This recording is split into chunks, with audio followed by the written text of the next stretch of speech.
Thank you so much for joining me for today's reading from the Song of God. And I did decide to switch today's reading into two parts. There have been so many messages coming through about identity this morning and about our awareness of these different levels of the mind that inflict this diversity and project these different states of being to us, and how involved the ego is in manipulating all of these different aspects of self into this character that we look at every day. Beyond all of these versions is the light body, and in this consciousness we are so much more aware of the light body, how relevant we are to what is happening in the vibrational 4D and 5D aspects of this existence, this earthly experience. And sometimes when I'm delivering these messages, I easily want to flip back into this non-trusting fear state, where I might get some closure in certain parts of the delivery of the messages and a blockage happens. And there's such a trust level that needs to be apparent in my own consciousness, reflecting back to myself, but in my subconsciousness too, to just allow the words to flow freely. For me to have this trust for myself means I need to be very transparent.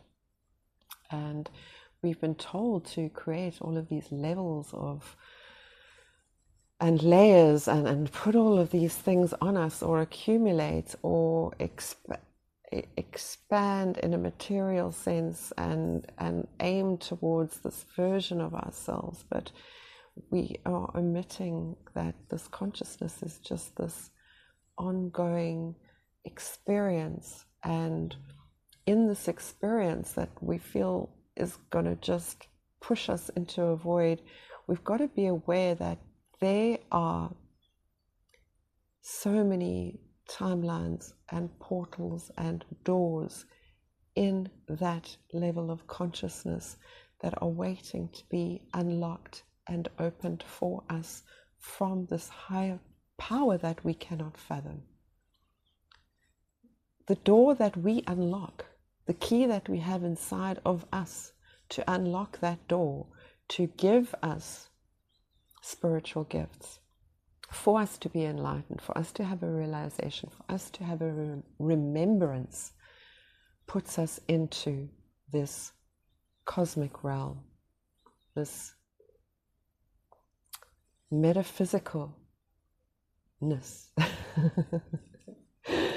I feel like everything needs to have a ness on the end of it when you come into this state of awakenness.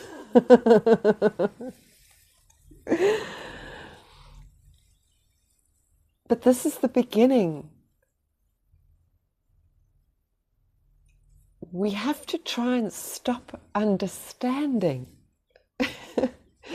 It's something that we haven't experienced before. We haven't been there before, and we have very little personal experience of how to get there without the little daily practices that are going to be forming part of a bigger experience, lifestyle, daily daily way of living. When the things around you don't matter as much as they used to, have we resigned ourselves to giving up, complaining? Or are we seeing it as opportunities to think deeper, look at the attachments, release, renounce, and shift? And that shift of understanding is important. So, where is your attitude to all of this? Why are you coming back to this channel on a daily basis? Hopefully more than just a couple of times a week. How much more can you give to yourself? What happens with this light knowledge entering your heart space, working its way over the days and the months into the soul, will be a catalyst for transformation.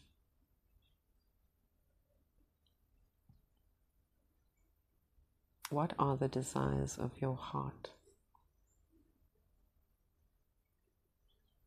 And is it reflected in your environment, in the things that you do, the people around you?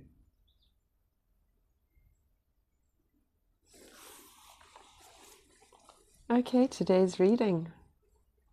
Having seen thy mouths fearful with teeth blazing like the fires of cosmic dissolution, I know not the four quarters, nor do I find peace. Have mercy, O Lord of the gods, O abode of the universe. All the sons of Dhritarashtra, with the hosts of kings of the earth, Bhisma, Drona, and Karna, with the chief among our warriors, they hurriedly enter into thy mouths with terrible teeth, and fearful to behold. Some are found sticking in the gaps between the teeth, with their heads crushed to powder. Ew. This fearful mouth is all-changing time, as revealed in verse 32. Here we are only concerned with Arjuna's vision. I know not the four quarters means that space seems to lose its spatiality for the mind and the intellect when confronted with the cosmic vision. Stand still. East, west, north, and south are arbitrary creations of man for his own orientation. Above and below are merely relative. The space that I've been talking about, this conscious space. These words have no meaning in limitless space where there is no floor or ceiling. When the divine eye perceives the cosmic being, the intellect is awakened to its own limitations, and man, who derives his sense of security from the creations of ignorance, suddenly finds himself in a state of divine insecurity. If even this earth is a pinpoint in the cosmos, which does not expand to the human sense of direction, what else can man rely on? There is a momentary doubting restlessness, which, however, is removed by realization of the cosmic consciousness. Even the time sense is blurred in his vision. Arjuna, with his divine eye, sees even at this stage the sons of Dhritarashtra entering death. It is a known fact that the light of the distant star we see today left it hundreds of years ago, and something is happening there at this very moment which will be revealed to our limited vision only in the far future. Thus, elsewhere, the present is past, and the future is already present. It all is. There have been times when I have been delivering these messages, and sometimes when I channel, most of the time my vision gets blurry and I have tears coming out of my eyes, because I feel how the words are working inside me, creating this excitement, this fire. And for me, because I've mapped my journey, I start seeing the synchronicities in the messages for myself. And I think that is what creates the excitement, or the increase in the flow of energy that is creating the welling of tears. So I have to go back to watch my readings to make sure that I've actually read the words properly, because sometimes I don't see them properly. So I must apologize if ever I miss a sentence or a line, if you're following the words of the book with me, or if you're just lying there listening to them and you hear something that sounds a little bit strange. Please understand that it is all flowing freely and authentically through me. And if you just feel the high vibration, then that is enough. You will benefit from listening by seeing and hearing with the heart.